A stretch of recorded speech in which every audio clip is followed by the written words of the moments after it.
All right, welcome back, guys. This is week 63 of the preparation.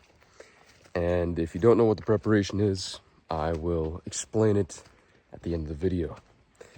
But somehow another week has already gone by. It doesn't even make sense how fast time is going. And this was not the most eventful week. Really, it wasn't. I met a man who lives about 4 hours away from us on his farm.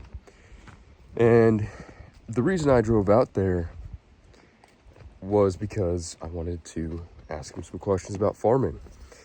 Because a few years back, he came to our ranch for a regenerative agriculture event that we were hosting.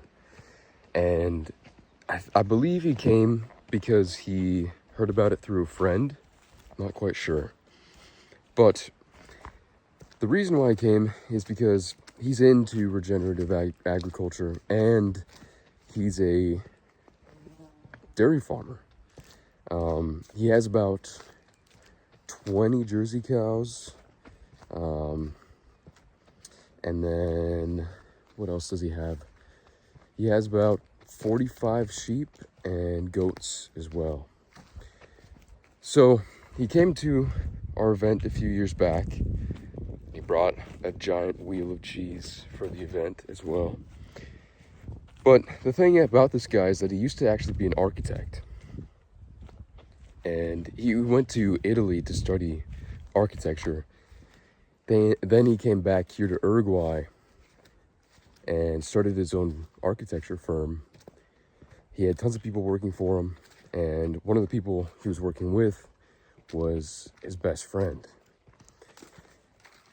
And eventually, I'm pretty sure his friend was fairly young, but that friend died.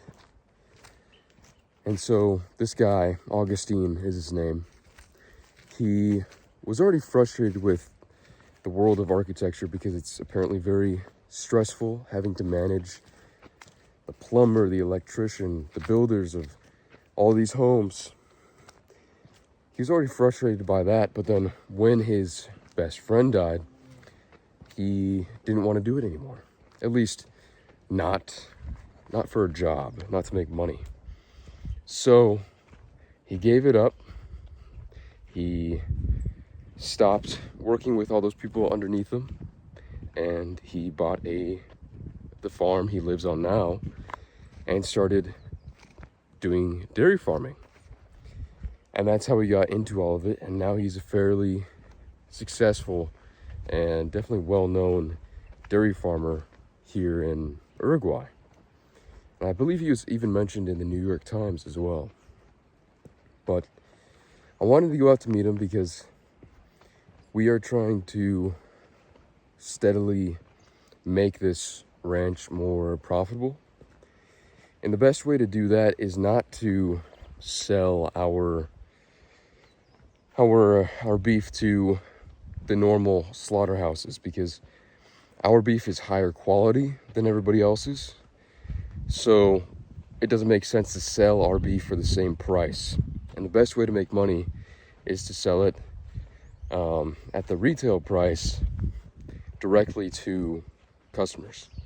Customers like individuals, families, or even restaurants. So that's what we're trying to do. But to do that requires a lot of effort and time, because there's lots of legal problems with trying to get that done. And I know that butchering is one of those problems, because they're the distributors, and you have to go through them to get your product out to the market. So I went to him to ask him a lot of questions, and that's what I did. I didn't get as many specific answers as I was hoping for. Definitely not. But I got a better picture of how we can do that over time. Do all that we plan to do over time. So that was good. And it was interesting to meet him again. that was one of the big events for the week. Another big event is that I am the caretaker, the mom, the dad of a little lamb. And apparently, horses are following me.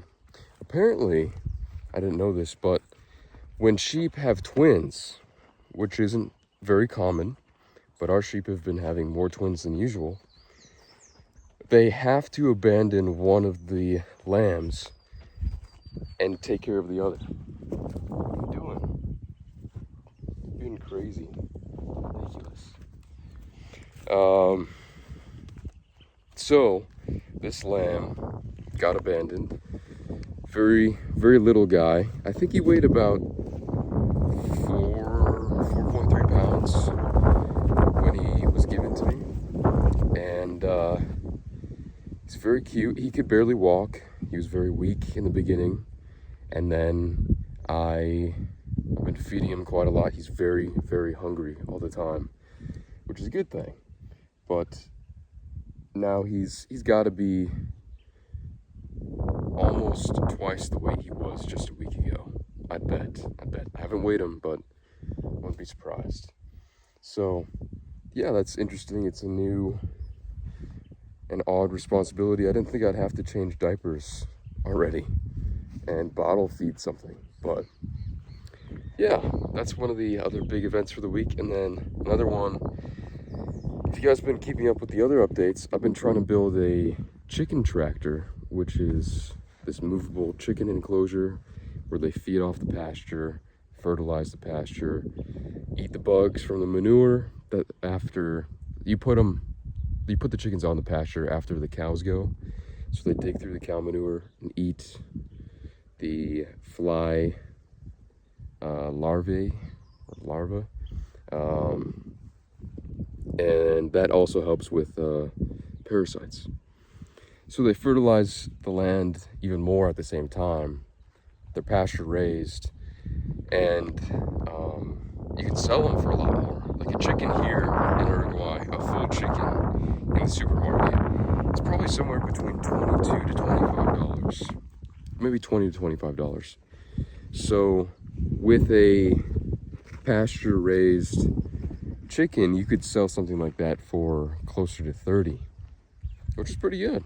So that's the idea. That's what I hope to do fairly soon. And I had to this week go to town 2 different times to buy materials to build the thing. So the plan will be to try to finally build it this upcoming week, but we shall see. So those were the 3 bigger events, which involved quite a lot of driving. And then chess, per usual, 30 minutes of chess every day.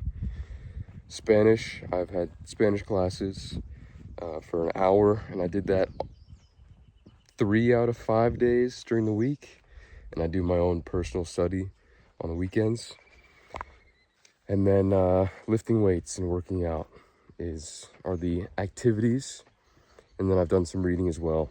But it's kind of funny. I've noticed since being here, my diet has changed a lot, and it mainly consists now of red meat, lots of eggs, raw milk, some bread, but like good, healthier bread, things like that. And now I have so much more energy than I did in the States. I remember basically every day from maybe around 1 or 2 p.m. to about 5 p.m. while I was in the States, I'd get so tired I'd feel like I had to take a very long nap. So that's an interesting thing, and lifting weights has been helpful too. So yeah, that's what I did for the week. Nothing crazy, nothing too exciting, but that's how most weeks are. And every once in a while, I feel like I say this in every video, but every once in a while you get an actual good week. It's just, it takes many weeks to get that good week. But about the preparation now, for over 60 weeks, I've been part of this program, the preparation. I've been acting as a guinea pig, as a beta tester for it. And the whole idea of the program is to put aside the three main paths people take in life, being the military, going to college, or getting a dead-end job. Putting that all aside during the usual 4 years you'd go to college, when you have lots of energy, you're young, you have lots of time and little responsibility.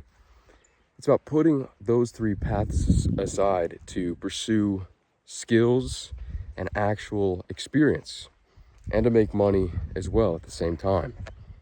And along the way, if you pursue those things, you do have interesting experiences, you go interesting places, and you meet interesting people. And of course, you garner a lot of skills. So in the past year, I'll put it up on screen. This is my list of accomplishments. And if you didn't want to pause the video to read through it all, I'll just name a few. I worked 2 menial jobs, went to EMT school, then became a certified EMT, also later becoming a certified wildland firefighter, a type 2 firefighter. I went to a rope rescue course in South Dakota. I learned how to pack mules and horses into the backcountry in Colorado. I started working here on the ranch, our family ranch, where I learned how to drive tractors, put on the tractor implements and use them, fix fences, shoe horses, and inspect and treat cattle. I also completed a copywriting course, learned the basics of accounting, read dozens of books on various different topics like history, economics, personal development, all those types of things. Then later on, after I completed the rope rescue course in South Dakota, I went on to work on 2 wildland fires in Oregon for a total of 41 days as an EMT. That's just to name a few of the more major or notable accomplishments, but there's a whole lot more besides that. A whole lot more. I mean, you could just take a look at the list. And even that list is leaving out so much that I didn't think was really worth noting, or wasn't as important as those things. But I've been able to do quite a lot within this past year, much more than most do. And the credit goes to the program. Of course, there's personal credit due, like persistence and action. But if I didn't start the program, if I didn't become the beta tester for it, then none of it would have happened in the first place. So that's what the preparation is, and that's why I make these updates. It's because although they're not always fun or eventful or all that interesting, I do have occasionally interesting weeks and very eventful weeks. But over the course of it all, I've been able to accomplish so much, and I want to show people, young people, especially young men, that there is another path, and that path can lead you to a much better direction in life, which is your own direction, your own path, and not following the herd, not following the crowd into college or into the military or into a dead-end job. I mean, I've gained so many more skills than most people do in 10 years. I've done that in 1 year worth of time. And I've met quite a lot of interesting people, and I've developed myself personally because of all these things that I've done. And it's become clear to me that this is the right path. The right path is the path you choose. So, if you want to know even more about the preparation, I recommend you check out my Substack page, where I think my writing's a little bit better than these videos because I can actually take more time to think about what I want to say. And I think I explain the preparation better on my Substack page. So you can check it out there. Or if you'd prefer to read about what I do every week and follow along, you can do it on there instead. So that's the preparation, and I want to get as many people informed about it because this is really something worth pursuing. It's really something worth pursuing because it will take you in your own direction, on your own path. And there's nothing better than that. There really is nothing better than that. So yeah, that's a brief description of the preparation. If I could get very deep and much more detailed into it one day, I will. But until then, I think this small description will do. So that was week 63. Hope you guys have a good day, and I'll see you guys next time.